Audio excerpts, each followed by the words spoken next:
สบายดีทุกคนมื้อนี้สิเอาวิธีเฮ็ดซุปเห็ดมาให้ทุกคนเบิ่งเด้อวิธีของข้อยก็สิง่ายๆเนาะก่อนอื่นข้อยก็สิเอาหัวข่ามักเผ็ดหอมแดงกระเทียมมาอบก่อนเนาะข้อยจะบ่ได้ผัดแล้วก็บ่ได้ปิ้งข้อยเอามาอบอยู่อันนี่แหละแล้วนั้นเราก็มาล้างผักเนาะผักนี้เราก็สิมีแต่ผักกั้นจ่องดอกแล้วก็มาใส่กับเห็ดเข็มเห็ดหูหนูแล้วก็เห็ดนางรมแล้วก็สิมีเห็ดข่นบ่เห็ดข่นบ่หรือเห็ดอีหยังเป็นกับเป็นก้องน้อยๆหั่นน่ะนี่ทุกคนหน้าออกดำๆขาวๆหั่นนะแต่ว่าข้อยบ่ฮู้ชื่อเนาะก็สิมีประมาณเห็ดนี่ประมาณ4-5เห็ดรวมกันเนาะแล้วค่อยก็เอามานึ่งเนาะเด้ๆเอามานึ่งค่อยบ่ได้ลวกเด้อทุกคนค่อยนึ่งเอาเพื่อว่าบ่ให้มันจืดเนาะเราก็สิมานึ่งให้มันสุกไว้นี่มีเห็ดหูหนูแดเห็ดนางรมแดเนาะผสมกันหลายเห็ดนั่นแหละ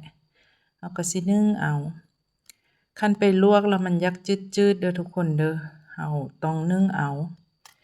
นึ่งแล้วมันจะมีรสหวานเนาะรสหวานแซ่บนะหอมอีก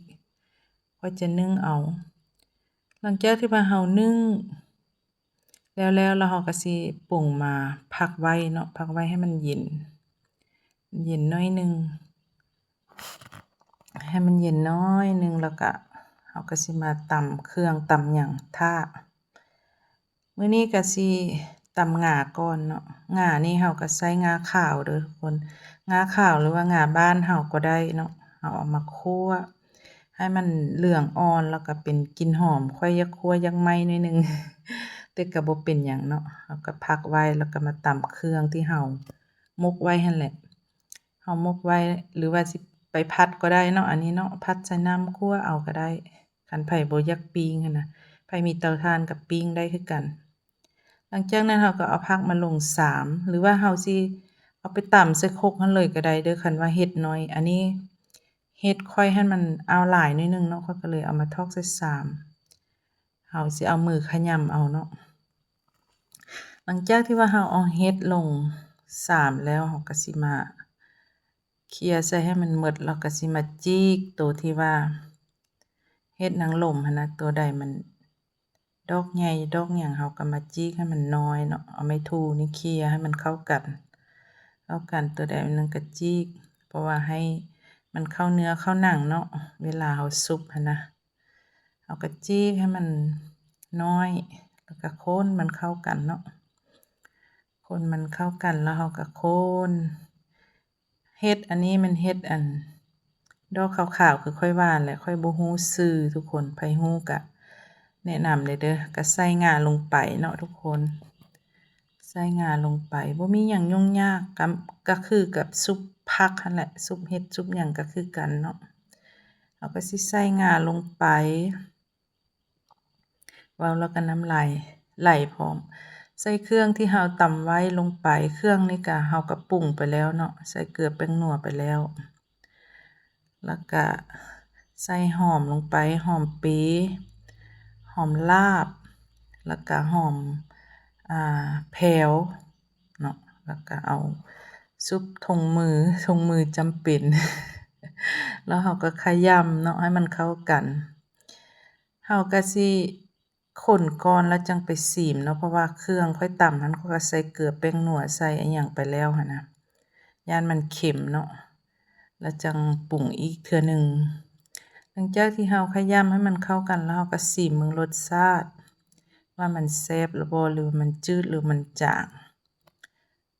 ถ้าบ่พออันใดเฮาก็เติมใส่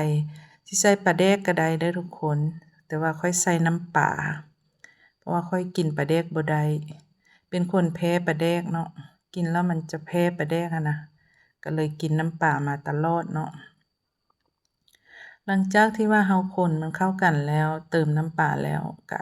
รสชาติมันก็สิพอดีกลมกล่อมแล้วเฮาก็พักไว้เนาะพักไว้เตรียมจัดใส่จานกินข้าววิธีก็บ่ได้ยากเด้อทุกคนเด้อเพื่อสุขภาพอีกกินแบบนี้สุขภาพดีทุกคน กินเห็ดนี่มันมีภูมิคุ้มกันหลายได้ทุกคน หาซื้อหาอันนั้นมาเฮ็ดกินเด้อทุกคนเด้อแซ่บซุปเห็ดน่ะแซ่บกว่าซุปผักอีก มากินน้ำกันเด้อทุกคนแล้วมาเด้อแซ่บซ่องวีละมนพากินพาเที่ยวเด้อแต่ว่าช่วงนี้เป็นหน้าฝนเนาะพากินซะก่อนตกแรงแล้วจังสิพาเที่ยวเด้อแต่ก็เที่ยวก็บ่สู้ได้ไปหลายดอกเนาะโดนๆได้ออกไปเทื่อนึงเฮาก็เป็นคนอยู่บ้านอยู่เรือนเนาะขอให้ทุกคนมีความสุขเฮ็ดอยู่เฮ็ดกินเนาะคือวีละมนนี่ก็บ่ค่อยคุ้นเคยปานใดดอกแต่ก็เฮ็ดเนาะเพื่อความมักขอให้ทุกคนอยู่ดีมีแรงมีโชคมีลาภเด้อแล้วค่อยมาพบกันอีกเทื่อนึงกับช่องวีละมนเจอกันคลิปหน้าเด้อทุกคนบ๊ายบาย